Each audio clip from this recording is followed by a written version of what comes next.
everybody. Welcome to this episode of the Call Room. James, it's been a little while. There's been lots going on, but welcome. Good to see you. How are you? Yourself, Lou? I'm very well, thank you. Yeah, it's time's gone so fast, doesn't it seem? Was the last one our Christmas special? No, we did one in January. Oh yes. So yeah, we missed out February. A combination of really busy number of weeks, and then I got sick as well, and then all of a sudden it's March. But welcome back, everybody, to this episode of the Call Room. Lots and lots to talk about. We're going to have a chat about counties. We're going to have a chat around a number of the other meets that we've had going on. Lots of things coming up as well in terms of events. You might have noticed as well, a former Grantham swimmer is now a world champion, so it would be great to talk about that as well. And there's been lots and lots happening poolside over the last few weeks, so maybe share a little bit more around what we've got there. And I think one of the things that people liked last time, there was a video that you shared that talked around technique. So there's another one that we're going to highlight. We're not necessarily going to go through it today, but we'll make sure that we put the link in there. But as always, don't forget to like and subscribe.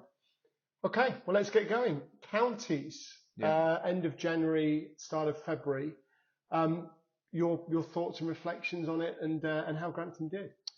I thought everyone did fantastic. I think that when we were speaking about it before, that was the most number of swimmers that we had qualified for. This is my fourth season, so over the last 4 years, especially in terms of the junior end, many people are new qualifiers.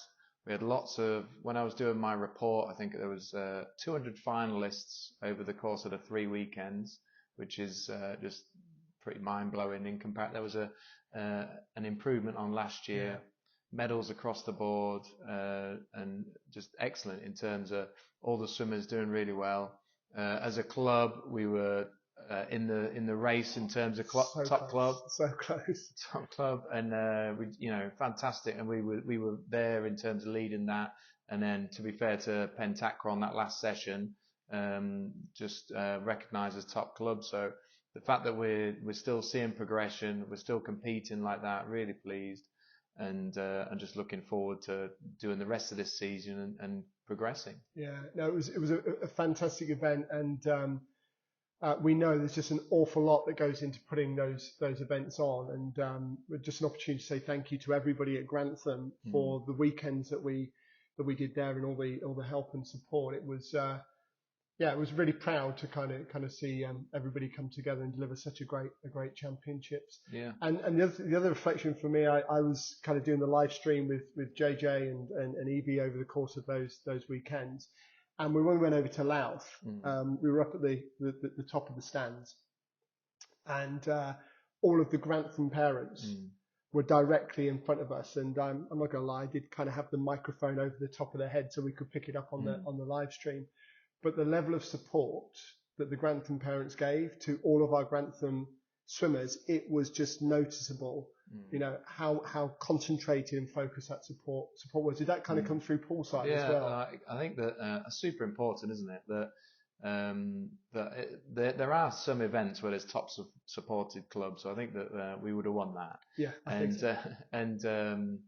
And I think that just coming together so that it's the whole club, isn't it? When we talk about the club, a lot of we talk about the swimmers, but actually the parents, the guardians, the volunteers, the coaches, and making it about the whole club really special. And they talk about events, the sixth man or whatever it is, and that was that, wasn't it? So really good.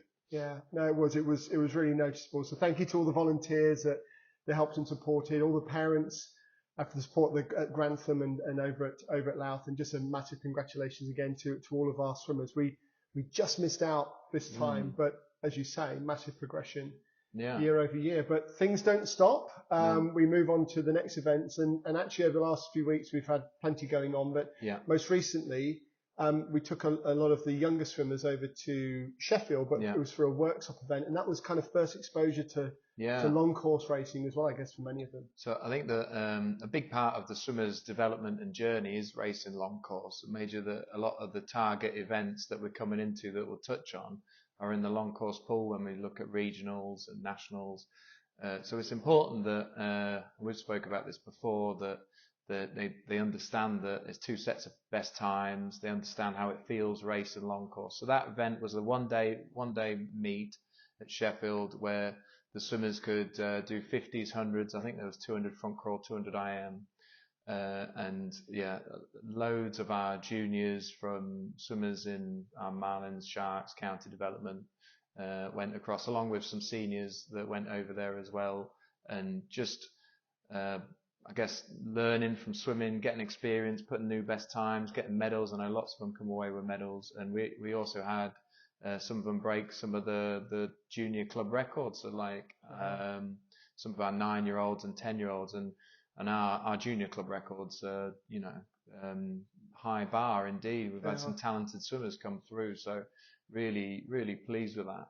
Yeah, fantastic. And it was great to see them over there as well. And congratulations to all those younger swimmers getting those club records. As you say, that's no mean feat. We've had some really talented swimmers come through. And I think that it's just a reflection on with Coach John, and you help out with County Development. We've got lots of young volunteers that help out with those junior groups, but it's exciting when we touch on we're looking for a year-on-year progression, and the fact that that we've got quite a few younger ones, that some of them are getting best times and records and medals, and that journey, that conveyor belt of talent doesn't stop. So excellent. Yeah, really good.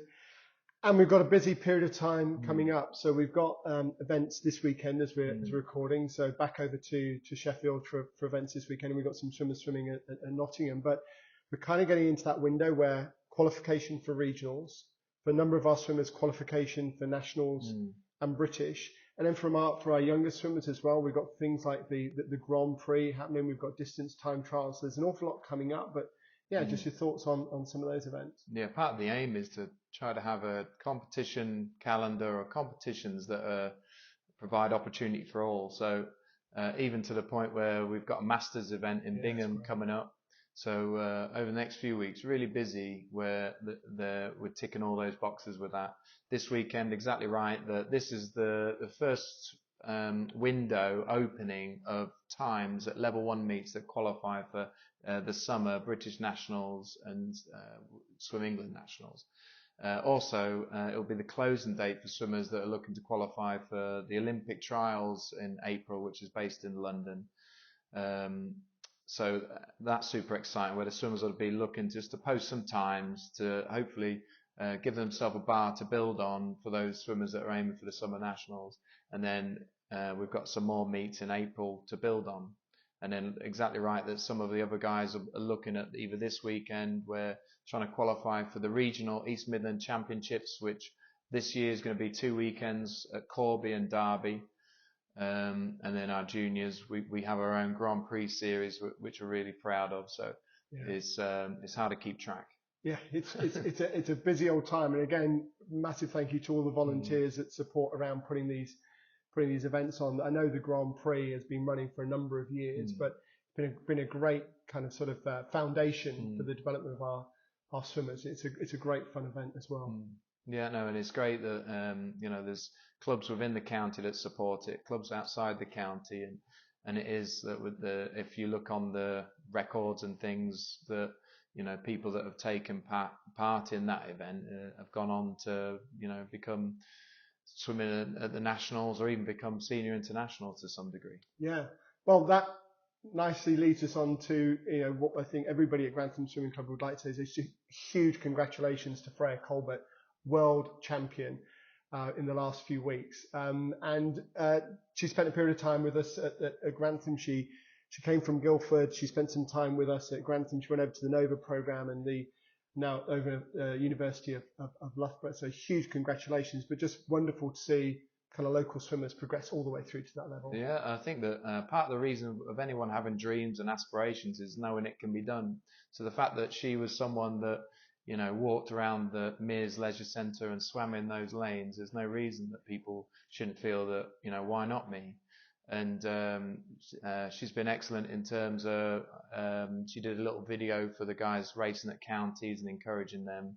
So I think from everyone from the club, really just proud and wish her all the best, because the World Aquatic Championships, that's one event in April. She's hopefully going to book herself for the Olympics in Paris. So the best is yet to come, hopefully. Yeah. Well, look, huge congratulations again, and wishing Freya every success. And For those of you who maybe haven't seen it, she did a video blog of a time at the World Championship. So I'll do my best to try and put a link to that video with this or on our website. But if you haven't seen it, go watch it, because it's a wonderful behind the scenes kind of look at everything that kind of went into that. But yeah, massive congratulations to Freya. And thinking about poolside and what's been going on kind of recently, it's been busy poolside. We've had lots of new faces that people might not know. And these were folks that were coming to Grantham Swimming Club to do their level 2 qualification, which is a really important qualification. So maybe you could just share a little bit more around what that was about, why they came to Grantham, and actually there's been some really good feedback about the club kind of on the back of them coming and visiting us. Yeah, so quite proud that we're hosting courses. So we had a level 1 last year. This was our level 2 course that a tutor called Matt was delivering.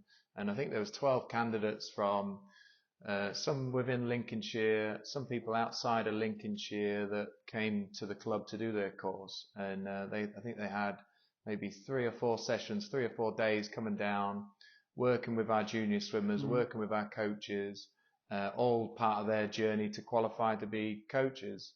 And what's nice is it's nice that that we have the program that we do where we cater for all abilities, so they get to see a bit of a spectrum of the pathway and all the different levels.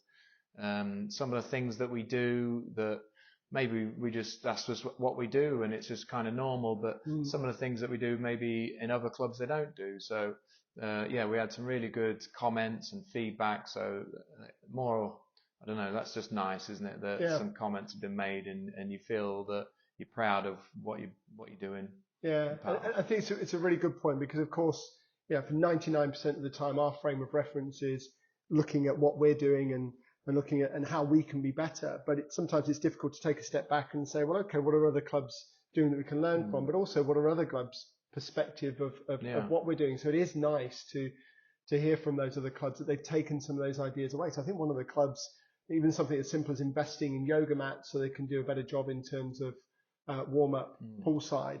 And I know at one of the sessions we wheeled out the big TV, and we were using the heart rate monitors and the cameras and things. And I'm just conscious that when you're in the stands, you probably see the back of that TV and you have no idea kind of what's going on the screen. We're not watching television, by the way. Yeah. But maybe just share a little bit about the different things that we use some of the technology for. Yeah. So there is heart rate monitors that the older swimmers use, and whether they're working at a quality set where it's just a reference of, right, what is my heart rate when I'm working at a certain intensity, or even at the other end of the spectrum that they're trying to swim at a low level and try to make sure that the heart rate isn't too high. A large part of what we do is where we have a camera at the end of the pool. It's on a feedback delay, so the swimmers come in, they've maybe a 10-12 second delay where they can come in and just as a frame of reference, what's my technique look like, and almost there's coach feedback, but probably just as powerful or even more powerful is them looking at trying to pick up a couple of things and make changes as they go.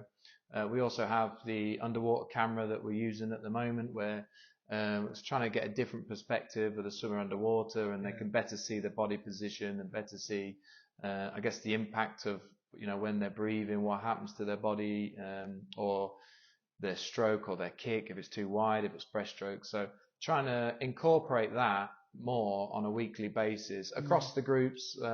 So at the moment, a lot of it's done in the mornings with those guys because it's easier.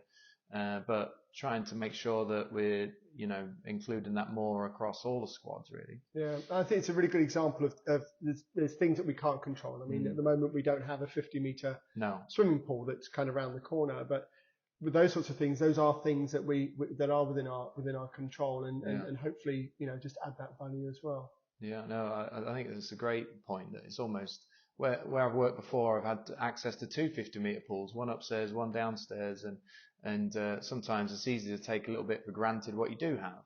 And I think that the thought process is actually not worrying about what you don't have, not that 50-meter pool is a frame of reference, but be it gym or whatever the thing might be, but actually maximizing what you do have. And this is it, isn't it? And the proof's in the pudding in terms of looking at the swimmers that are progressing across all the squad. So yeah, very good. really good. And obviously poolside, we've got all our coaches, our coaching team.